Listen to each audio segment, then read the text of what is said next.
కొడుతూనే ఉన్నాడు. అది ఏం జరిగింది ఏంటంటే వాళ్ళకి తెలియదు, మాకు తెలియదు. మాకు గాడిలో కొడుతున్నారంటే మరి అన్న కొడుకుంటున్నాను నేను పోయింది. వేరేమో అక్కడ దగ్గర వచ్చి కొడుతూనే ఉన్నా.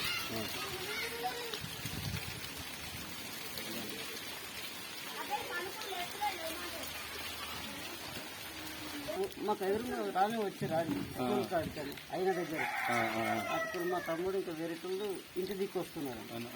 ఏది కూతురు ఇట్లా కేసు పెడదామని పోతున్నాం, మాట్లాడుతూనే ఉన్నాం అంతే. ఎవరు చెప్పారు? ఎవరు అడిగిరు ఎటు పోతురని? చుట్టుపక్కలపల్లి అశోక్ అని ఉన్నాడు. వాడేవాడు? వాళ్ళు వేరే వాళ్ళు మనోరలే. మన పక్క ఇంకొక ఆయన గౌతజ్గూడెం చేపల నాగభూషి కొడుకు బాలు అని వాళ్ళిద్దరు అతికలు వస్తారు. మేము ఆనే టచ్ అయినాం. ఇట్లా ఇట్లా అయింది, ఇట్లా సంగతి అని చెప్తూనే ఉన్నా, ఉరుకొచ్చి కొడుతూనే ఉన్నారు. తర్వాత కొట్టిన తర్వాత మీరు వేసుకోరా? ఫస్ట్ హాస్పిటల్ పోయిరా? ఈ దెబ్బతోటి వాళ్ళు ఏమైనా ఎమ్మెల్యే రాసిచ్చిరా? దవాఖాన కోపని చెప్పి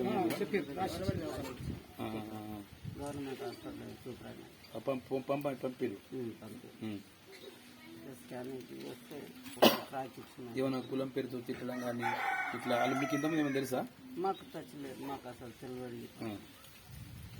మా కొడుకుని ముందుగా స్టార్టింగ్ లోనే కొట్టారు. అన్నారా?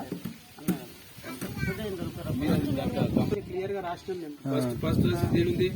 ఫస్ట్ రాసింది, రెండు రాసిన రెండు పక్కన పెట్టి ఫస్ట్ రాసిందా? నేరుందా? ఓకే. కానిస్టేబుల్ తో ఆయన ఓన్ గా రాపించుకున్నాడు.